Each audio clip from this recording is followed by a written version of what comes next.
On June 12, 2005, in the small city of Battle Creek, Michigan, a family argument changed everything. 21-year-old Ashley Parlier had a disagreement with her parents, Russell and Sherry. It was the kind of argument that happens in families everywhere. A young woman felt her independence was being challenged. Voices were raised. Emotions ran high. And then Ashley made a decision that would haunt her family for nearly 2 decades. She walked out the door, leaving her home in Bedford Township's neighborhood, and she never came back. Ashley left without her car, without her driver's license, without her cell phone or credit cards. She took only the cash she had saved from her job at Taco Bell, about $700. Her parents thought she just needed time to cool off. They believed she would stay with a friend for a day or two, calm down, and then come home so they could work things out. But hours turned into days. Days turned into weeks, weeks turned into months, and Ashley Parlier vanished without a trace. It would take 18 long years before the police and the Parlier family finally got the answers they had been desperately seeking. 18 years of not knowing whether Ashley was alive or dead. 18 years of hoping, praying, and searching.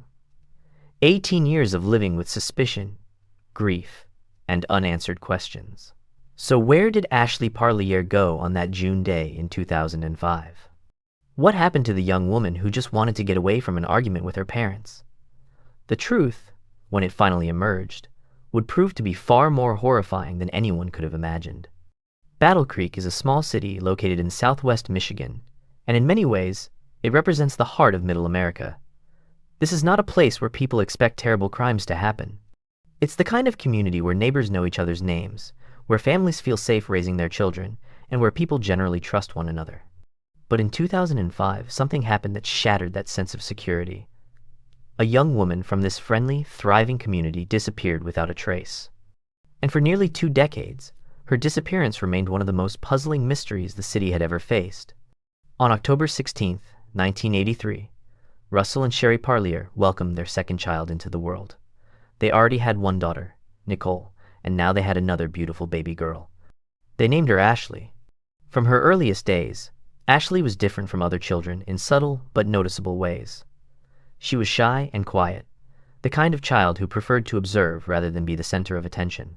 While other kids were running around, making noise, and demanding attention, Ashley hung back. As Ashley grew older, these qualities became more pronounced. She didn't make friends easily, like some children do. She was reserved and kept to herself much of the time. But the people who did get to know Ashley discovered something special about her. She had a heart of pure gold. Ashley's older sister, Nicole Campen, would later recall one of the most important things about her younger sister. Nicole said, "One of the biggest things I remember about her is that she was so trusting. She really just saw the good in people. She wanted people to be what she thought the world should be, and that was good." This quality, this fundamental belief in the goodness of people, defined Ashley's entire approach to life. While many people become cynical as they grow up, learning to be suspicious and guarded, Ashley remained open and trusting. She believed the world was a kind place. She believed people were fundamentally good. She looked for the best in everyone she met. There was something else about Ashley that made her unique and required understanding from those around her. She had a mild mental disability that affected how she processed the world. Doctors in her family understood that while Ashley was growing older physically, mentally, she functioned at the level of a teenager between 12 and 14 years old. This meant she saw the world through younger eyes. She was more innocent, more trusting, and more vulnerable than other people her age. But Ashley never let her disability define her or limit her dreams. She approached life with enthusiasm and determination. She worked hard in school, and despite the challenges she faced, Ashley graduated from Battle Creek Central High School. After graduation, Ashley was determined to build an independent life for herself. She got a job at the local Taco Bell restaurant in the 800 block of Northeast Capitol Avenue. She showed up for her shifts on time, worked hard, and earned her paychecks. She wasn't just working to pass the time. Ashley had a specific goal in mind. She wanted to save enough money to buy her own car. Having a car would mean freedom and independence. It would mean she could go where she wanted, when she wanted, without relying on others. For a young woman eager to prove herself capable and independent, having her own car represented a major life milestone. So Ashley saved every dollar she could from her Taco Bell paychecks, watching her savings grow slowly but steadily. Ashley had a lean build. She stood tall at about 5 feet 9 inches, but she was very thin, weighing only about 100 pounds. Her tall, slender frame gave her an almost delicate appearance. And in many ways, Ashley was delicate. June 12, 2005, started as an ordinary day in the Parlier household. Ashley was 21 years old, still living with her parents, Russell and Sherry, in their home in Bedford Township. For many young adults, living at home at 21 might feel limiting. But for Ashley, with her developmental challenges, having her parents' support and guidance was important. That day, Russell and Sherry noticed something about their daughter that concerned them deeply. Ashley appeared to have a small bump in her stomach area. To her parents' worried eyes, it looked like Ashley might be pregnant. For any parents, discovering their daughter might be pregnant would be a significant moment. But for Russell and Sherry, this concern went deeper.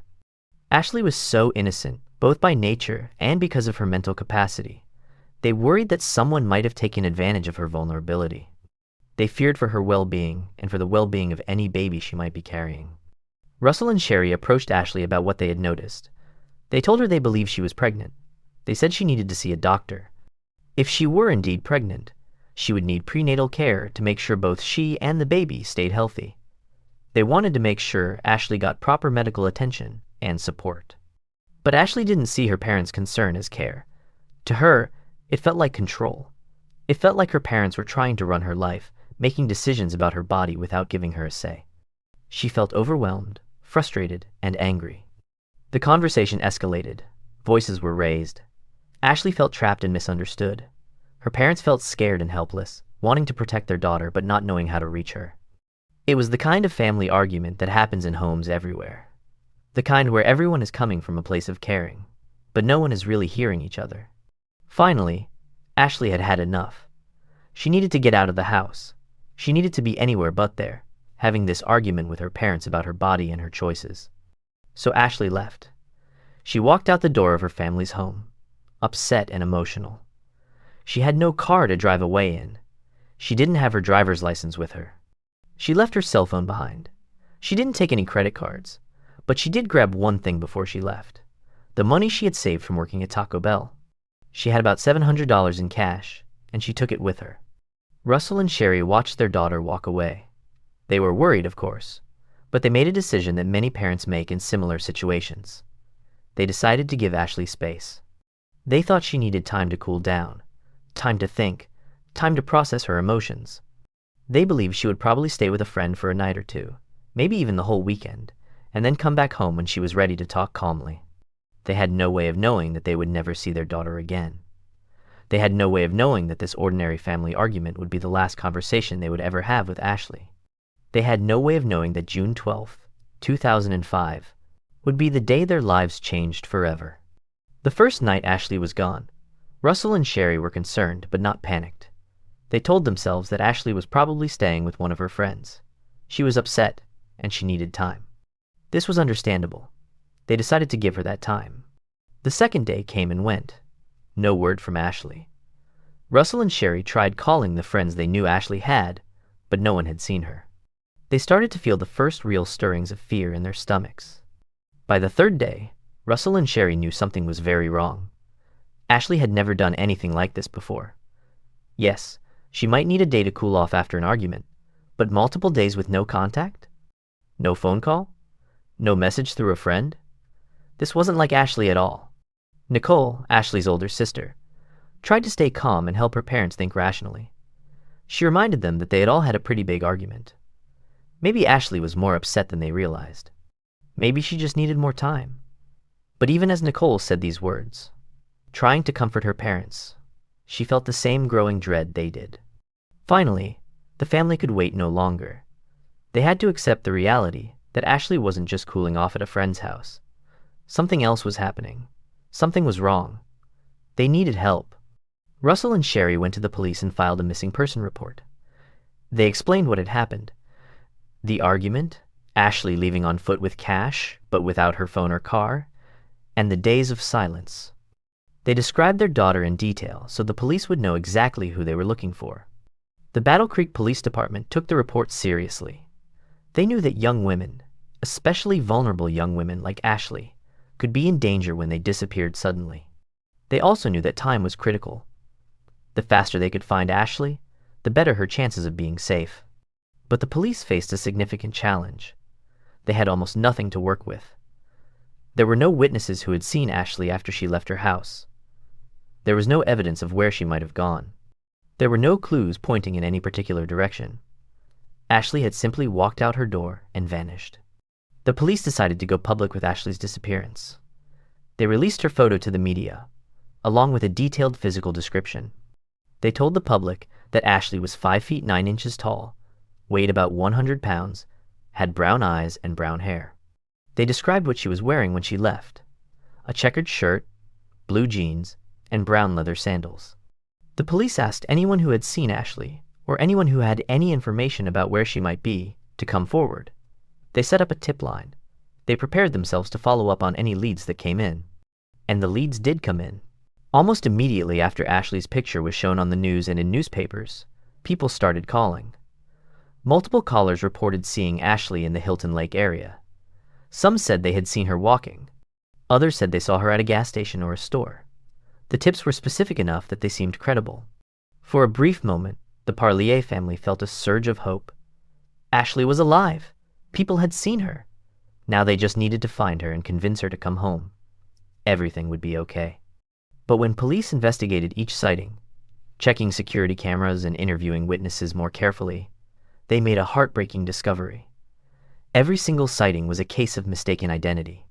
The people who called in had seen someone who looked like Ashley, but it wasn't actually her. The real Ashley was nowhere to be found in the Hilton Lake area or anywhere else. The investigation was back to square one. And worse, the family's brief hope had been crushed, replaced by an even deeper fear. If Ashley wasn't where people thought they had seen her, then where was she? When someone goes missing, police investigators follow a well-established protocol. They look at the person's life systematically, starting with those closest to them. This is because statistics consistently show that when someone disappears or is harmed, the perpetrator is usually someone they know. Often, it's someone in their immediate family. The police knew these statistics. So even though Russell and Sherry Parlier were grieving, the worried parents, the investigators had to consider them as potential suspects. This is standard procedure, but it doesn't make it any less painful for families who are already suffering. One thing that raised the investigators' suspicions was timing. Why had Russell and Sherry waited several days before reporting Ashley missing? The police understood the parents' explanation that they thought Ashley just needed space to cool off, but the delay still seemed suspicious to some investigators. The police asked Russell Parlier, Ashley's father, to take a polygraph test. Russell agreed immediately to take the test. He had nothing to hide. He loved his daughter and desperately wanted her found. He took the polygraph and he passed. The investigators cleared him as a suspect. Russell Parlier had nothing to do with his daughter's disappearance. Then the police asked Sherry Parlier, Ashley's mother, to take the same test. But Sherry declined. She refused to take a polygraph test. To the investigators, this refusal looked suspicious. Why would an innocent mother refuse to take a test that could clear her name and help focus the investigation elsewhere? Her refusal kept her on the list of potential suspects in her own daughter's disappearance. But there was something happening with Sherry that the police and even her family didn't fully understand yet. Sherry had been starting to show signs of a terrible disease called Huntington's disease. This is a genetic disorder that gradually breaks down nerve cells in the brain. It affects a person's movement, thinking, and behavior.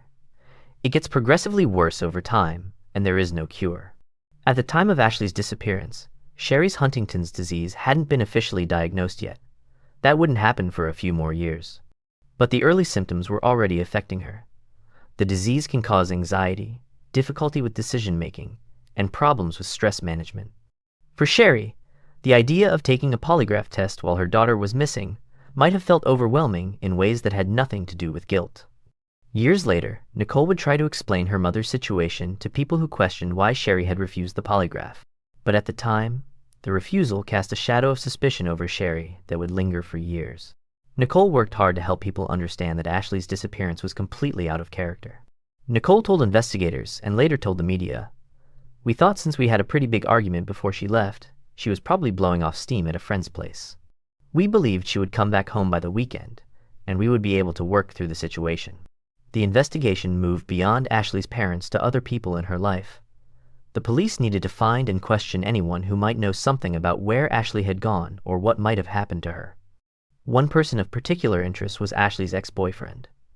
Ashley and this young man had dated for a while, but they had broken up several months before her disappearance. The police learned, and Ashley's family believed, that Ashley had been pregnant with his child when she disappeared. When investigators tracked down the ex-boyfriend for questioning, they discovered he had moved on with his life. He had a new girlfriend now, and this girlfriend was also pregnant. This revelation raised red flags for the investigators. Here was a young man who potentially had two different women pregnant at nearly the same time. Could he have hurt Ashley because he didn't want to deal with the complications of two pregnancies and two different women? The police questioned him extensively. They looked into his whereabouts on June 12th and the days following. They checked his story from every angle, looking for inconsistencies or lies. But despite their suspicions and their thorough investigation, they couldn't find any concrete evidence linking him to Ashley's disappearance. He remained a person of interest, someone they kept an eye on, but they couldn't build a case against him. The investigation expanded further. Police interviewed Ashley's friends from high school and from her job at Taco Bell.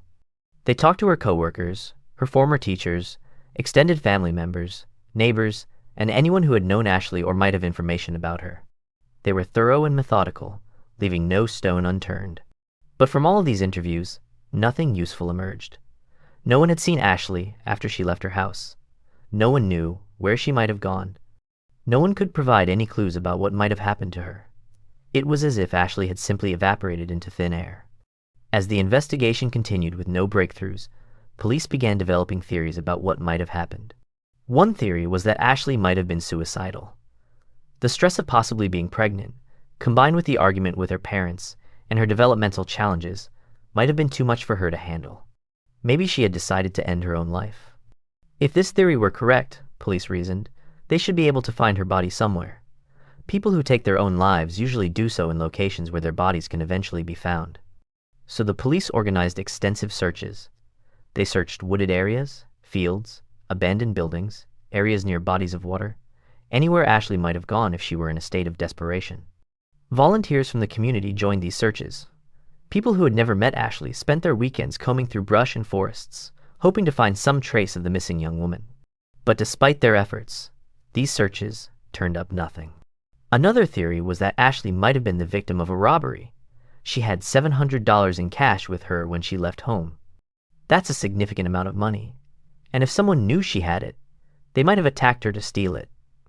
In a robbery gone wrong, the victim might end up seriously hurt or killed. But this theory also had problems. If someone had robbed Ashley and hurt her, there should be some evidence.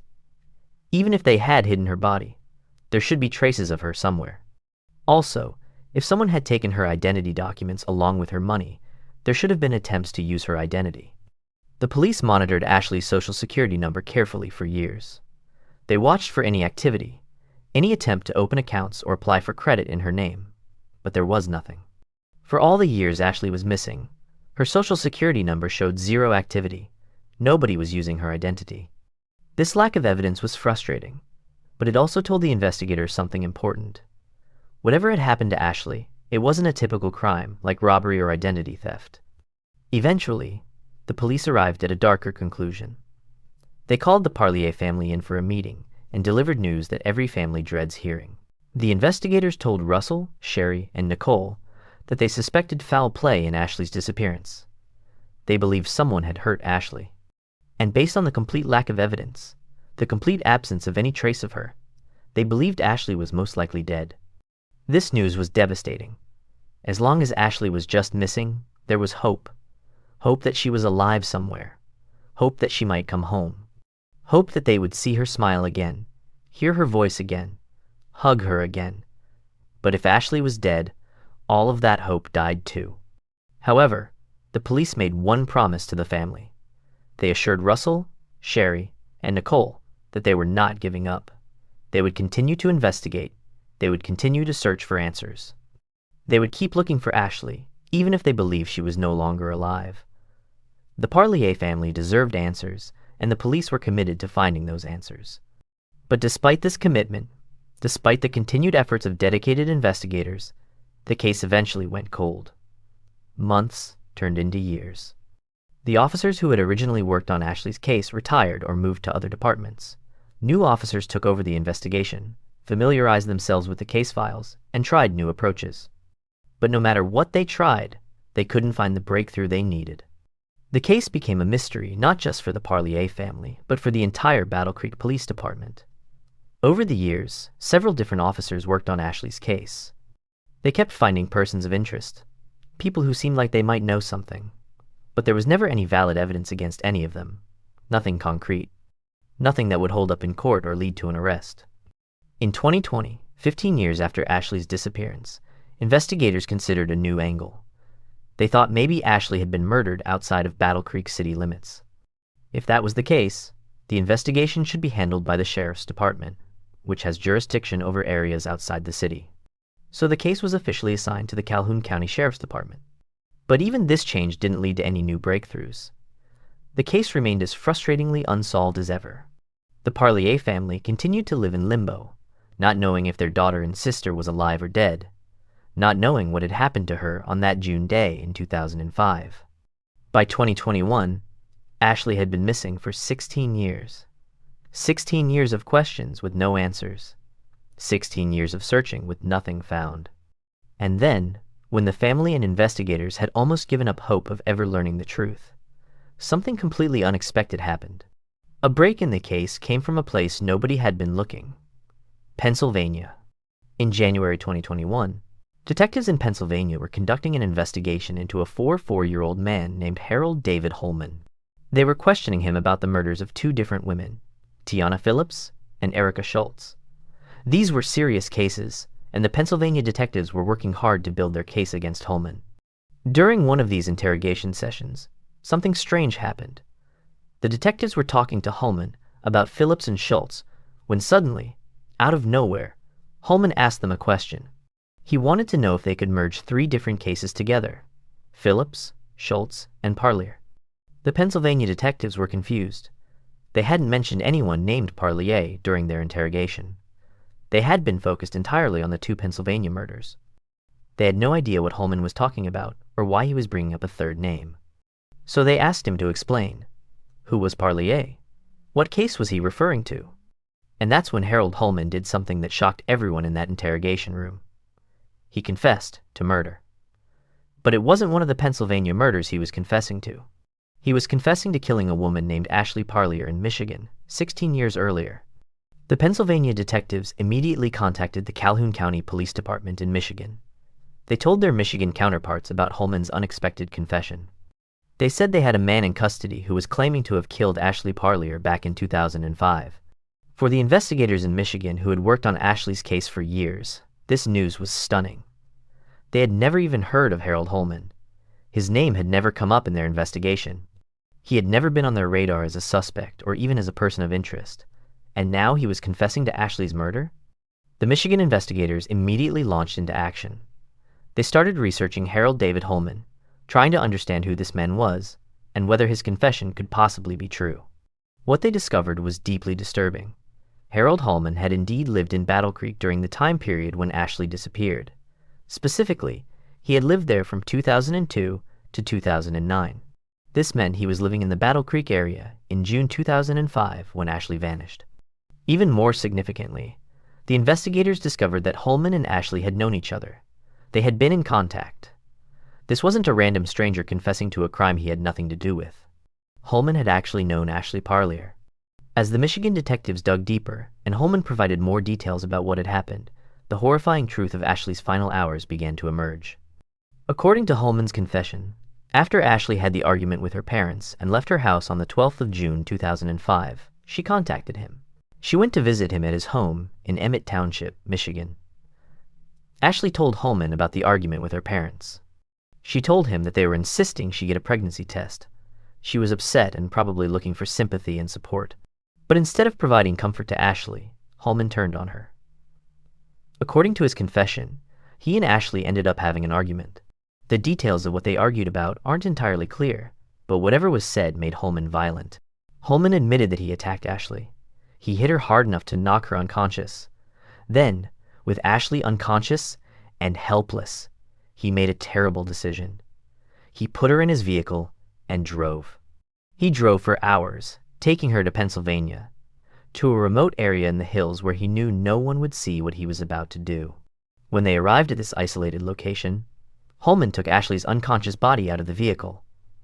He found a piece of wood, and then he beat Ashley in the head with that piece of wood, hitting her over and over again until she stopped breathing, until she was dead.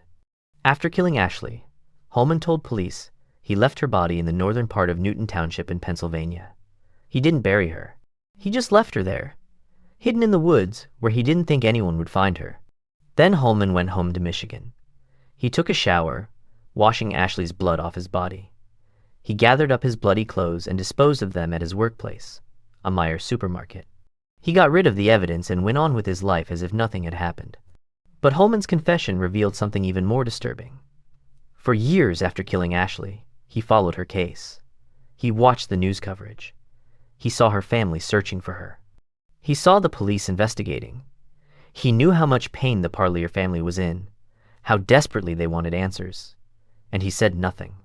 At one point, according to his confession, Holman even went back to the location where he had left Ashley's body. By that time, years had passed. There was nothing left but bones. But Holman checked on his victim, making sure she was still hidden, making sure his secret was still safe. The Michigan investigators couldn't believe what they were hearing. All this time, all these years of investigation, and the answer had been right there in Battle Creek. Holman had been living among them, working alongside community members, seeming like a normal person. The confession raised as many questions as it answered. Who was Harold David Holman? How had he managed to kill Ashley and keep it secret for so long? And most importantly, were there other victims? To understand how Harold Holman could do something so terrible to Ashley, we need to look at his history. Because, as it turned out, Ashley wasn't his first victim. Holman had been killing people for more than 20 years. As a teenager and young adult, he lived in Germany with his father, who was in the military. From the outside, Holman seemed like a normal young man. He had a girlfriend, he had a life. Nobody who knew him would have guessed what he was capable of. But on May 30th, 1999, when Holman was just 20 years old, he committed his first murder. The victim was a 1-year-old man named Joseph Whitehurst. Joseph was the son of an Air Force colonel and lived at a military base in southwest Germany. One evening, Joseph disappeared. A few days later, his body was found outside Ramstein Air Base. He had been beaten to death with a club. When German police arrested Holman for an unrelated crime, he confessed to killing Joseph Whitehurst. He said it happened at a campfire. Joseph had been dancing around the fire, and Holman claimed he felt threatened. So he picked up a log and attacked Joseph, hitting him in the head over and over again. During his confession, Holman said something chilling that would become a pattern in how he described his crimes. He told police that killing Joseph was the biggest rush I ever felt, like your whole body. He said he didn't even know how many times he hit Joseph. He just kept hitting him until he was dead, and then he walked away. You would think that confessing to murder would result in a long prison sentence. But Holman got lucky, at least from his perspective. Under German law at that time, anyone under the age of 21 had to be tried in juvenile court rather than adult court. Holman was 20 when he killed Joseph, so his case went to juvenile court. Additionally, doctors diagnosed Holman with schizophrenia, a serious mental illness that can cause hallucinations, delusions, and disordered thinking. This diagnosis, combined with his age, led to a more lenient sentence. Holman was sentenced to only 6 years in a German reform school. 6 years for beating another human being to death. After serving his time, Holman was released and came back to the United States. Holman settled in Michigan near Battle Creek. He lived in several different places in the area: Lakeview, the Fairfax Addition, and Emmett Township. He got a job as a truck driver. To his neighbors, co-workers, and the people who saw him around town, he probably seemed like an ordinary guy. Just another person living his life, working his job, going about his business. But inside, Holman was anything but ordinary. He had killed once and gotten away with relatively minor consequences. and the urge to kill again was building inside him. It was during this time period, while Holman was living in the Battle Creek area, that he first encountered Ashley Parlier. According to his later confession, he met her at a bowling alley where she was with her parents. He struck up a conversation with her. Ashley, trusting and friendly as always, probably thought this was just a nice person being friendly. That initial meeting led to further contact. They exchanged information. They stayed in touch. Ashley thought she was making a friend. She had no idea she was interacting with someone who had already killed once and would kill again. On June 12, 2005, when Ashley had her argument with her parents and needed someone to talk to, she thought of Holman. She called him. She went to his place. And he murdered her. During his confession, Holman revealed something that shocked Ashley's family. He admitted that he was the father of the baby Ashley was carrying when she disappeared. All these years, Ashley's family had believed the father was her ex-boyfriend. But it was Holman all along. This revelation added another layer of horror to Ashley's story. Holman had gotten Ashley pregnant, and then he killed her to avoid dealing with the consequences. Holman described to investigators how he chose the location where he killed Ashley. He said it was a field, overgrown, middle of nowhere, Michigan, and it's 10 miles from town. He mentioned there was a garage or small house nearby, but it was empty and abandoned. After knocking Ashley unconscious, Holman sat in his vehicle with her unconscious body beside him. He watched and waited. He said he was making sure no cars drove by. The longer he sat there without seeing anyone, the more confident he became that this was a good place to do what he planned to do. Then he carried out his terrible plan. He took Ashley out of the vehicle, carried her to the spot he had chosen, and finished the job, as he coldly described it. He beat her to death with a piece of wood, hitting her in the head over and over until she stopped breathing. After killing Ashley, Holman said he researched serial killers. He was curious about what he had become. He wanted to understand himself better. This research only fed his dark impulses. But Holman didn't kill again immediately after Ashley. More than a decade would pass before he took another life. During those years, he moved from Michigan to Pennsylvania. He got married, though the marriage didn't last. He continued working as a truck driver, traveling from place to place.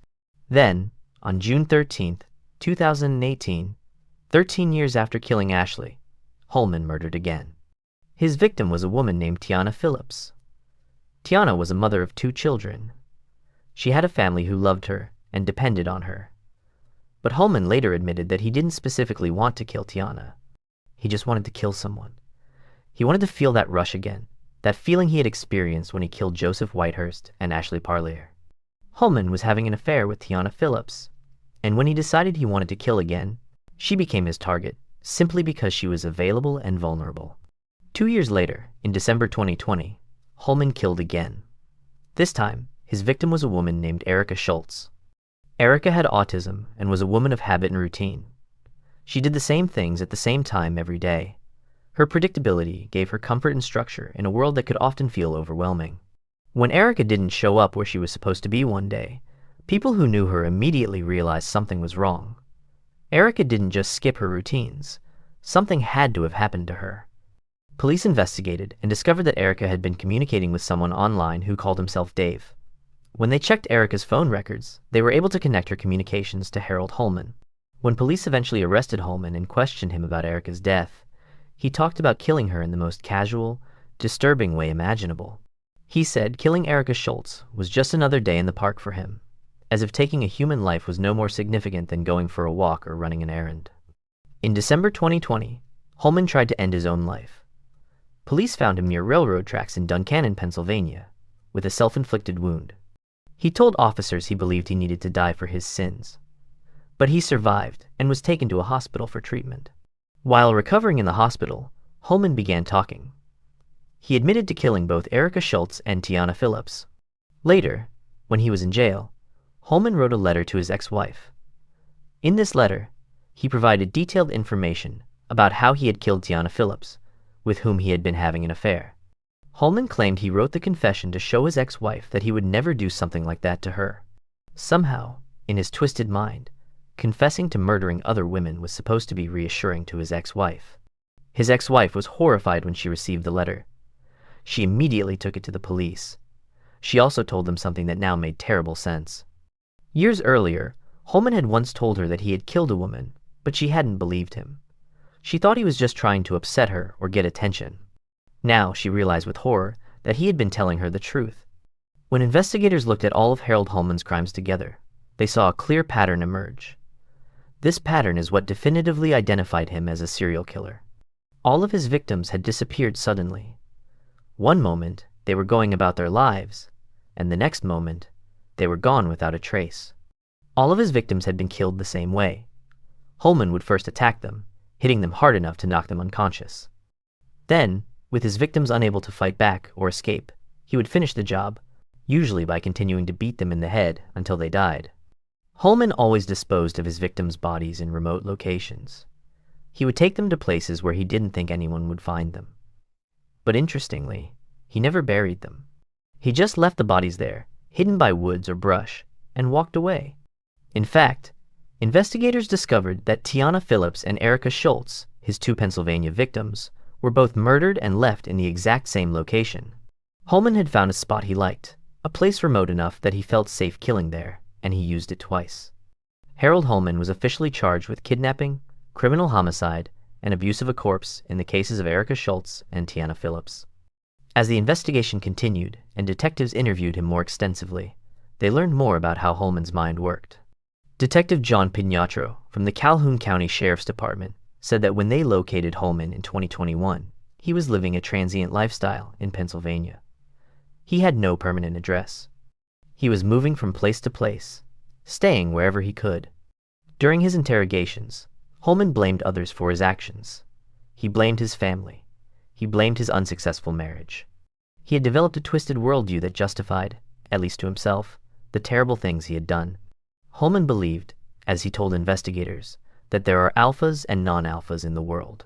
He thought life was built on a system where some people are meant to dominate and others are meant to submit.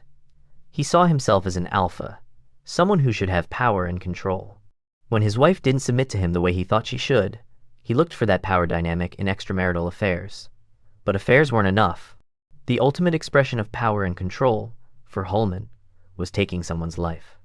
After killing Ashley Parlier in 2005, Holman told investigators he became fascinated with serial killers.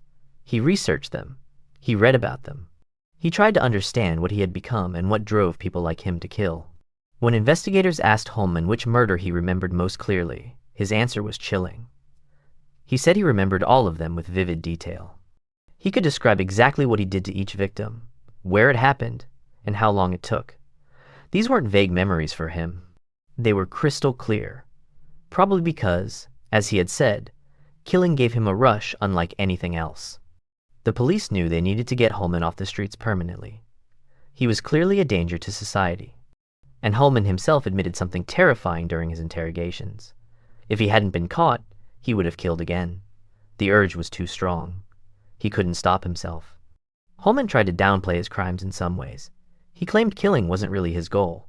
He said it wasn't about seeing how many people he could get away with killing. He even claimed that after each murder, he legitimately didn't want to do it again. But his actions told a different story. He had killed at least 4 people: Joseph Whitehurst in Germany, Ashley Parlier in Michigan, and Tiana Phillips and Erica Schultz in Pennsylvania. And investigators suspected there might be more victims they didn't know about yet. During his interrogations after his arrest, Harold Holman offered an apology to the Parlier family, but his apology rang hollow to everyone who heard it. Holman claimed he hadn't planned to kill Ashley. He said he didn't want it to happen. He insisted he regretted killing Ashley more than any of his other victims. These words might sound like genuine remorse to someone who didn't know the full story. Holman talked about how, after killing Ashley, he was drunk for 3 weeks straight. He said he wanted to forget what he had done, to make it all go away. But at the same time, he clearly remembered every detail of killing her. These contradictions reveal the truth about Holman's apology. He wasn't truly sorry. He was playing games, trying to appear remorseful to potentially get a lighter sentence or some other benefit. Ashley's sister, Nicole, saw through Holman's false apology immediately. She said the apology was just another way for Holman to show off his heinous acts. It was about him maintaining power and control, not about genuine regret for what he had done. Russell and Sherry Parlier died in the spring of 2020, 15 years after Ashley disappeared. They died without ever knowing what happened to their daughter. They died wondering if she was somewhere out there, still alive, maybe needing help. They died with some people still suspecting them of being involved in their own daughter's disappearance. The grief and stress of not knowing what happened to Ashley took a terrible toll on both parents. Sherry's Huntington's disease, which was finally diagnosed a few years after Ashley disappeared, progressed rapidly because of the depression and grief. The disease breaks down the brain over time, and stress makes it worse. Losing Ashley and never knowing what happened to her accelerated Sherry's decline. Russell suffered too, though differently. The weight of losing his daughter and living under suspicion wore him down. Both parents deteriorated physically and mentally under the strain of their loss. Harold Holman didn't just kill 4 people directly. He destroyed families. He left parents, siblings, and children behind to suffer with grief and unanswered questions. The number of lives he ruined goes far beyond the number of people he killed with his own hands. After learning the truth about Ashley's murder, Nicole Campen did something remarkable and brave. She reached out to the families of Harold Holman's other victims. Nicole created a social media page called Bring Ashley Home. Through this page, she connected with the older sisters of Tiana Phillips and Erica Schultz, Holman's 2 Pennsylvania victims. These 3 women, all older sisters who had lost their younger siblings to the same killer, formed a bond. Nicole described them as being bonded by sadness. They understood each other's pain in a way that no one else could. They had all lost someone they loved to the same monster. They had all dealt with investigations, media coverage, and the trauma of learning the horrible details of how their siblings died. 18 years had passed since Ashley walked out of her parents' house after an argument.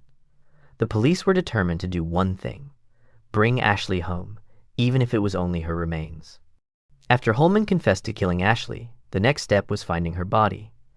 Ashley's family deserved to give her a proper burial. They deserved a place where they could visit her, leave flowers, and feel close to her. They deserved to be able to say goodbye. The officers and prosecutors working on Ashley's case knew this would be emotional and difficult. Multiple detectives had worked on the case over the 18 years since Ashley's disappearance. Some had retired. Some had moved to other jobs. But all of them wanted to see Ashley brought home. Sheriff Steve Hinckley told the media that investigators had traveled extensively while working on Ashley's case. They went to California, Maryland, and Pennsylvania, tracking down witnesses and gathering evidence. Detective John Pignatro, Detective Dave Huminga, and Detective Sergeant Chris Suarez of the Michigan State Police were among those who worked tirelessly on the investigation. On March 30th, 2022, Harold Holman was taken out of jail and brought to Michigan. He led police to a wooded area on 6.5 Mile Road in Newton Township, south of Battle Creek. This was where he said he had left Ashley's body in 2005. Almost 24 officers participated in the search. They brought cadaver dogs trained to detect human remains. They brought specialized equipment. They were prepared to spend as long as necessary searching the area. For hours, the officers combed through the woods. They searched carefully, looking for any trace of Ashley, any sign that her body had been there. But despite their thorough search, they found nothing. No bones, no clothing, no evidence that Ashley had ever been in that location. The area had changed dramatically in the 17 years since Ashley died. People who lived nearby told investigators and reporters that when Ashley disappeared in 2005, this area was mostly farmland. But over the years, the land had been sold and divided among different owners. New houses had been built, trees had been cut down, and new ones had grown. The landscape looked completely different. Holman admitted that after all these years and all the development, he couldn't accurately remember where he had left Ashley's body. The place he thought was the right location didn't match his memories anymore. Everything looked different. The failure to find Ashley's remains was devastating for her family. They had hoped that Holman's confession would finally allow them to bring Ashley home. But even with Holman's cooperation, Ashley remained missing. Harold Holman was clearly one of the most dangerous men in America. He had killed at least 4 people, and investigators suspected there might be more victims. Many people believed he deserved the death penalty for his crimes. But Holman was afraid of dying. Despite taking so many lives himself, he didn't want to lose his own, so he made a deal with prosecutors. In February 2023, Harold Holman pleaded guilty to the second-degree murder of Ashley Parlier. This was part of a plea agreement with the Luzerne County District Attorney's Office in Pennsylvania. In exchange for not seeking the death penalty, Holman agreed to help police find Ashley's remains. For the murders of Tiana Phillips and Erica Schultz, Holman was sentenced to 2 terms of life in prison without the possibility of parole. This means he will never leave prison. He will die behind bars. For Ashley's murder, Holman faced another life sentence. Some people were angry about the plea deal. They felt Holman deserved to die for what he did. They thought it was wrong to let him keep his life when he had taken so many others. But prosecutors had to make a difficult decision. They weighed the satisfaction of seeking the death penalty against the importance of finding Ashley's remains for her family. They chose to prioritize giving the Parlier family the closure of having Ashley's body to bury. Unfortunately, even with Holman's cooperation, Ashley still hasn't been found. The plea deal gave Holman life instead of death, but it didn't accomplish the main goal of bringing Ashley home. Holman will spend the rest of his life in prison. He will never be free. He will never experience the rush of killing again. He will grow old and die in a prison cell, and that's exactly what he deserves. Could there be more victims? One disturbing question continues to haunt investigators. Did Harold Holman kill more people than the 4 we know about? During Holman's confession and interrogation, police asked him directly about other possible victims. Holman's ex-wife had told investigators that he once claimed he could have killed up to 10 women. When confronted with this, Holman denied it. There are significant time gaps between these murders. From 1999 to 2005 is 6 years. From 2005 to 2018 is 13 years. Could Holman really have gone those many years without killing? Or are there victims we haven't discovered yet? Investigators are looking into unsolved missing persons cases from areas where Holman lived and traveled. As a truck driver, he moved around frequently, which means he could have committed crimes in multiple locations. The truth is, we may never know for certain if there are more victims. Holman has no incentive to tell the truth now. He's already serving multiple life sentences without parole. He will never leave prison. So if there are other victims, he might take that information to his grave. Harold Holman is in prison, serving multiple life sentences without the possibility of parole. He will never walk free again. He will never experience the outside world as a free man. He will grow old and die in a prison cell. This is exactly what he deserves. He took at least 4 lives, and possibly more. He destroyed families. He caused immeasurable pain and suffering. He deserves to spend the rest of his life locked away from society.